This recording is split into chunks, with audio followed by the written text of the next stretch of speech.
केटा आज चाहिँ म अनबक्सिङ गर्न जाँदैछु हैन iPhone 15 pro max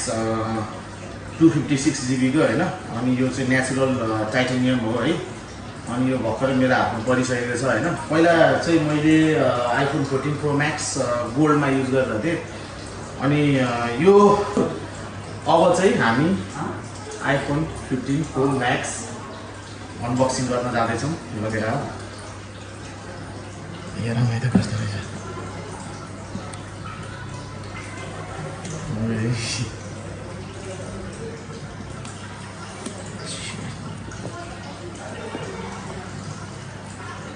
Ui, buat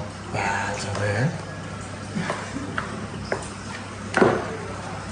Nah, kita